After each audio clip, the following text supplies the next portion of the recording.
내 실수다. 요리 대결에 국가의 중대사를 건 것은. 그 소주 시간 안에 오지 않으면 어떡하나? 플랜 B로 가야죠. 대령 숙수를 제거하여 전하의 분노를 폭발시킬 수만 있다면요. 대령 숙소를 공여로 달라. 8화 본방 잘 보셨나요? 어떤 요리가 나올까 보면서 정말 흥미진진하게 봤는데요. 8화 스토리 간단하게 짚어보고 9화 예고 미리 보기 시작하겠습니다. 첫 번째 시제 세상에 없는 고기 요리였는데요. 명나라의 요리는 아비수가 고추기름을 이용한 견과류와 닭고기 볶음이었습니다. 제산대군과 뒷거래를 통해서 받은 고춧가루를 이용해 만든 고추기름을 이용한 요리. 장래의 대신들과 이현, 명나라 사신 오군 또한 처음 맞는 매운 기운에 재채기까지 했는데요. 조선의 연지영이 준비한 요리는 매운 갈비찜을 준비했으나 고춧가루를 잃어버려 순간 재치를 발휘해서 만든 요리가 프랑스식 갈비찜이었습니다. 오미자술에 갈비를 넣고 익힌 다음 호박으로 만든 양념과 마지막 꽃 드레싱으로 마무리한 프랑스 가정식 요리였습니다. 처음 맛보는 이현과 우고는 세상에 없던 고기 요리에 놀라움을 금치 못했습니다. 그러나 우고는 연지영에게 10점 만점의 사점밖에 주질 않죠. 연지영은 결과 발표 전 명나라의 요리를 맛볼 것을 요청하고 당백룡의 도움으로 서로 숙수들이 각국의 요리를 맛봅니다. 여기서 연지영은 아비수가 분명히 조선의 고춧가루를 이용한 고추기름을 사용했음을 확신하고 출처를 묻게 되는데요. 결국 제산대군에게 조선의 고춧가루를 받게 된 것을 실토하게 되고 첫 번째 승부는 점수 공개 없이 무승부로 처리됩니다. 제산대군은 이현의 건강을 위한 사홍원의 선택이었다고 하는데 잘못을 들켰음에도 뻔뻔하게 나오는 모습에 과거에도 정치인의 모습은 지금과 같구나라는 생각에 씁쓸했습니다. 정말 나라 안에서 발생하는 문제를 다른 나라의 도움으로 안정시키려는 있을 수 없는 일을 제산대군은 벌이고 있는 것인데요. 이현과 우곤이 고춧가루를 이용한 아비수의 요리에 감탄한 것을 보면서 만약 연지영이 하려고 했던 매운 갈비찜을 맛봤다면 아마 10배는 더 놀라고 조선의 매운맛에 황홀해했을 것 같다라는 생각이 들었고요. 그 장면을 보지 못해 아쉬웠습니다. 첫 번째 경합에서 보여준 당백룡의 모습은 상대국이긴 하지만 참인간의 모습으로 당백룡의 진가를 더욱 높여준 장면이었습니다. 1차 요리 대결이 끝나고 아비수의 사과까지 받아내고 요리 경연을 중심으로 우곤과 이현은 정치를 하고 있지만 숙수들은 진정한 요리에 진검승부를 하는 모습이 이 드라마의 중심 역할을 잘 잡고 있는 것 같았습니다. 두 번째 시제는 상대국의 요리 대결. 명나라는 경연장에서 천으로 둘러싸인 무언가를 펼쳤는데요. 세상에 처음 보는 크기의 노란 연꽃이 향을 풍기며 장내를 꽃피웠습니다. 명나라 당백룡이 준비한 요리는 연꽃을 이용한 깊은 풍미를 느끼는 연잎밥이었습니다. 당백룡의 과거 조선에서 진정한 사찰 음식을 맛본 장면과 조선말을 하는 영상은 왜 당백룡이 조선에 우호적이었는지에 대한 이유를 알 수 있었습니다. 조선말을 사용하는 당백룡의 모습을 못마땅하게 쳐다보는 우곤. 좀 통쾌한 기분이 들었습니다. 조선의 두 번째 요리는 북경오리였는데 오리를 항아리에 넣고 항아리불로 1차 구운 다음 2차로 오리 껍질을 황금빛으로 바삭하게 구워 만든 오리 요리였는데요. 핵심은 바삭하게 구운 오리 껍질을 벗겨내는 작업이었는데 팔목을 다친 연지영은 할 수가 없었고 맹숙수가 껍질을 벗기게 됩니다. 강목주의 은밀한 지령을 받았지만 조선의 운명이 달린 상황에서 강목주의 지시를 따를 수는 없어 자신의 손에 일부러 피를 냅니다. 이어서 길금에게 대신 껍질을 벗기게 한 장면은 왜 맹숙수가 길금이를 그렇게 강하게 칼질을 시켰는지 이해가 되는 장면이었습니다. 어쩔 수 없이 강목주의 요청을 들어줄 수밖에 없다고 생각했는데 배신을 하지 않기 위해 한 행동에 맹숙수가 멋있었습니다. 당백룡의 연잎밥과 연지영의 북경요리 둘 다 이현과 우곤의 눈시울을 적실 만큼 팽팽한 맛이었는데요. 연지영의 북경요리 맛을 본 후 이현과 우곤이 동시에 천하일미라는 말을 한 것으로 봤을 때 2차는 조선의 승리로 예상됩니다. 하지만 원작에서는 1차, 2차 모두 무승부인데요. 왠지 드라마도 원작을 따르지 않을까 생각됩니다. 그럼 9화 예고 미리 보기 한번 보겠습니다. 2차 요리 경합도 무승부로 끝나고 이제 마지막 세 번째 요리 인삼과 탕이 남았는데요. 그날 밤 이현은 조용히 상선에게 시켜 연지영을 부릅니다. 압력솥을 만들기 위해 장춘생을 찾아갔다가 겪은 고초와 연지영의 다친 손목을 안쓰럽게 보면서 이현은 말합니다. 내 실수다. 요리 대결에 국가의 중대사를 건 것은. 하지만 연지영은 오히려 자신있고 당당하게 답합니다. 아니요. 질 땐 지더라도 해볼 때까진 해봐야 되는 거잖아요. 이현은 대령 숙수인 연지영을 믿고 있긴 했지만 반신반의했었는데 연지영이 명나라의 숙수들에게 지지 않는 모습과 당당한 모습에 오히려 감복합니다. 이현을 만나고 수락관으로 돌아오는 길에 강목주를 만납니다. 강목주는 연지영을 보자 앞으로 다가가 손을 들어 연지영의 뺨을 찰싹 내려칩니다.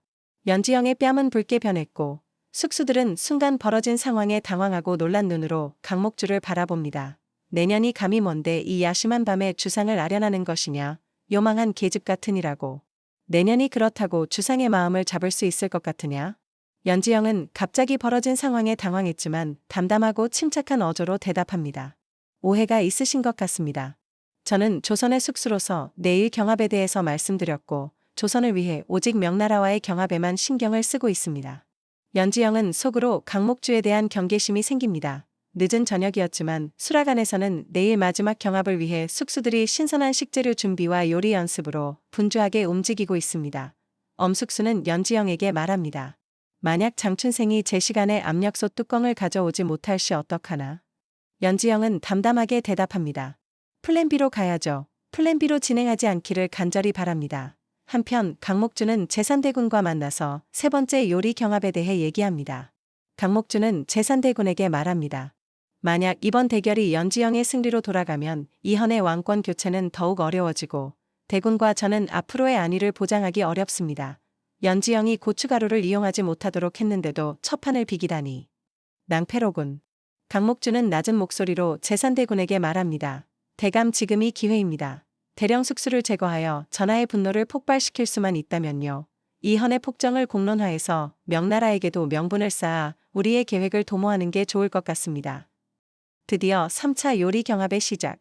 명나라 당백룡이 준비한 요리는 최고급 식재료 대추, 인삼, 각종 약재들을 넣고 미약한 열로 오랫동안 달여 만드는 노화정탕이라는 국물 요리였습니다. 명나라의 솥에서 피어오르는 향이 경연장을 휘감았습니다. 연지영은 오골계의 뱃속에 찹쌀, 대추, 밤, 황기, 통마늘, 그리고 마지막으로 6년근 홍삼을 넣어서 만든 삼계탕이었는데요.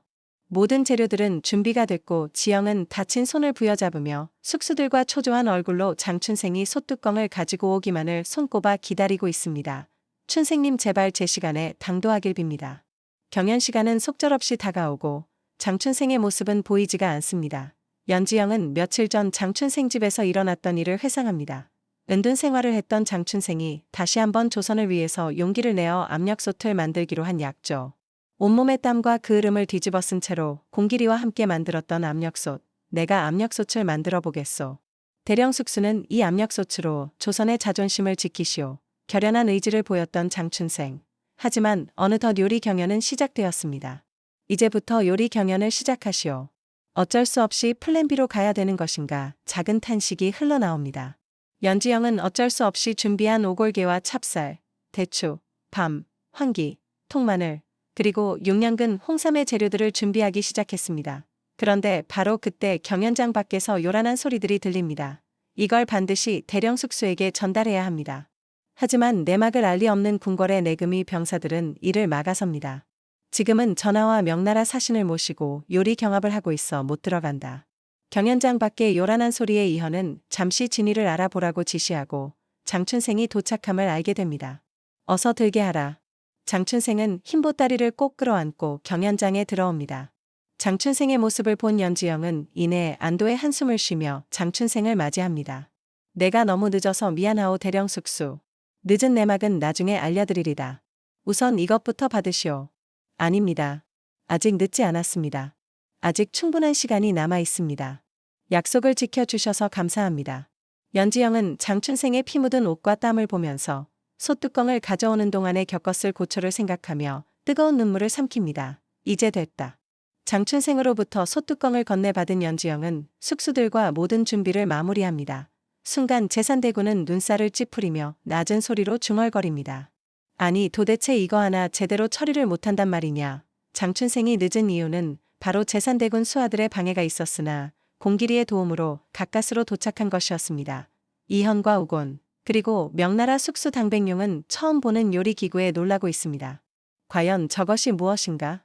아무리 조선의 음식 요리 솜씨가 좋다고 하나 대명나라를 이길 수는 없을 것이다. 우곤은 말합니다. 찹쌀, 대추, 밤, 황기, 통마늘, 6년근 홍삼을 넣은 오골계를 압력솥에 넣고 끓이자 쉬익쉬익 소리가 장내에 울려 퍼지고 대추, 인삼, 황기가 섞인 은은하고 달콤한 삼계탕의 향기가 경연장을 가득 채웁니다. 아니 저것이 무엇인데 이상한 소리가 나고 이 향의 정체가 무엇이란 말이냐. 이 광경을 보고 있는 당백룡은 놀라움을 감추지 못합니다. 드디어 요리의 심사가 시작됩니다. 모두가 숨죽이고 바라보는 가운데 삼계탕을 맛본 이현과 우고는 이 세상 맛이 아닌 극락을 맛봅니다. 뼈마저 입속에서 녹아버리는 닭고기와 인삼과의 조화로운 맛은 우곤마저도 그 맛을 인정할 수밖에 없습니다. 이것을 먹고 나니 몸에 없던 기운이 샘솟는구나. 확실히 대단한 요리로구나. 우곤이 눈시울을 붉히며 말했습니다. 확실한 조선의 승리임에도 우곤은 쉽게 조선의 승리를 말하지 못하고 있습니다. 그때 이현은 말합니다. 이 요리를 명나라의 황제님께 진상품으로 드리겠습니다. 우곤은 요리 경합에서 진 요리를 황제께 진상할 수 없는 노릇이라 어쩔 수 없이 조선의 승리를 공포합니다. 조선의 숙수들은 환호하고 연지영과 장춘생은 승리의 눈물을 흘립니다. 이현 또한 속으로 기쁨을 감추지 못합니다. 하지만 기쁨도 잠시 침묵을 지키던 우고는 한 가지 제안을 합니다. 대신 연지영을 궁녀로 보내주시오. 뭐라 하였는가? 연지영은 조선의 대령 숙수다. 명나라 사신은 조선과 나를 능멸하는 것이냐? 갑자기 장내는 얼음물을 끼얹은 것처럼 냉랭한 기운이 감돕니다. 그럴 순 없다. 명나라 사신은 당장 물러가시오. 하지만 물러날 기색이 없던 우고는 한 번 더 연지영을 궁녀로 보내줄 것을 요청합니다. 더 이상 참지 못한 이현은 외칩니다. 여봐라. 경연장을 폐쇄하고 한 사람도 못 나가도록 출입을 금하라. 이현의 말에 조선의 내금이 병사들은 칼과 창을 빼들었습니다. 명나라 병사들 또한 앞으로 나서며 칼을 뽑아들었습니다. 경연장은 갑자기 팽팽한 긴장감으로 전쟁터와 같은 일촉즉발의 상황이 되었습니다. 전하, 명나라 사신들에게 칼을 겨누다니요. 전하와 조선을 능멸한 명나라 사신들을 그냥 돌려보내시면 아니되옵니다. 대신들도 목소리를 높여 각기 다른 증언을 하며 일촉즉발의 냉기가 극에 달합니다. 아무도 눈치를 채지 못했지만 제산대군의 얼굴엔 옅은 미소가 번집니다. 드디어 폭군의 모습이 시작되는군. 그때 경연장의 문이 열리며 인주대왕대비님이 등장합니다. 대왕대비마마 납시오. 작지만 매서운 눈빛을 내뿜고 있는 대왕대비가 말합니다. 주상, 이 무슨 무례한 짓입니까? 당장 칼과 창을 거두세요. 대왕대비의 등장으로 이현은 움츠리고 우곤 또한 대왕대비의 모습에 긴장하는데요. 과연 구화 본방은 어떻게 진행될까요? 같이 본방 사수하시죠. 지금까지 영상 재밌으셨다면 구독과 좋아요 부탁드립니다. 감사합니다. 다음 리뷰로 찾아오겠습니다.